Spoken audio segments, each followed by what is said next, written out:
Big பாஸோட இன்றைய நாளுக்கான முதல் ப்ரோமோவை பார்த்துருப்பீங்க. இந்த முதல் ப்ரோமோவில் கெஸ்ட்டாக வந்த தீபக் வந்து நம்ம விஜய் சேதுபதியோட ஸ்டேஜுக்கு வந்திருப்பாங்க. எதுக்காக அவர் வந்திருக்கிறாரு அப்படின்னு பார்த்தீங்கன்னா, இப்போ டாஸ்க்கு நடந்துச்சு இல்லைங்களா, ஹோட்டல் டாஸ்க்கு. இதில் நான் செஞ்சதுக்கு பதிலாக அந்த கிரெடிட்டை இன்னொருத்தவங்க எடுத்துக்கிட்டாங்க அப்படின்னு யாரெல்லாம் நினைக்கிறீங்க அப்படின்னு சொல்லி கேட்குறாங்க. அதில் ப்ரொமோவில் காமிக்கும் பொழுது வந்து 2 பேர் வந்து அமித் எடுத்துக்கிட்டாரு, அது மட்டும் இல்லை பெர்ஃபார்மன்ஸு பண்ண விடலை அப்படிங்கிற மாதிரியும் சொல்லியிருந்தாப்புல. அதாவது ஒரு ஐடியா நம்ம எஃப்ஜே சொல்லியிருப்பாப்புல, அந்த ஐடியாவை நம்ம அமித் செஞ்சு வந்த கெஸ்ட்டுக்கிட்ட நல்ல பேர் எடுத்திருப்பாங்க, தேங்க்யூ அப்படின்னு அவர் சொல்லியிருப்பாப்புல. ஆனால் இந்த ஐடியாவை கொடுத்தது எஃப்ஜே அப்படின்னு சொல்லவே இல்லை அமித் அப்படிங்கிற மாதிரி வந்து பார்த்தீங்கன்னா சொல்லியிருப்பாங்க.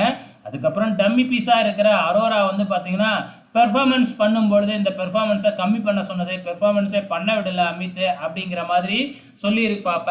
ஸோ அதுக்கு வந்து நம்ம அமித் வந்து பார்த்தீங்கன்னா, தீபக் சார் தான் இந்த பெர்ஃபார்மன்ஸ் ரொம்ப ஓவராக இருக்குது, கம்மி பண்ண சொல்லுங்க அப்படின்னு சொன்னார் அப்படின்னு சொன்ன உடனே, யார் தீபக்கா அப்படின்னு விஜய் சேதுபதி சார் கேட்க, அமித் ஆமான்னு சொல்ல, தீபக்குக்கிட்டே கேட்டுடலாமா அப்படின்னு சொன்ன உடனே தீபக்கை கூப்பிடுறாங்க ஸ்டேஜுக்கு. தீபக் வராப்புல.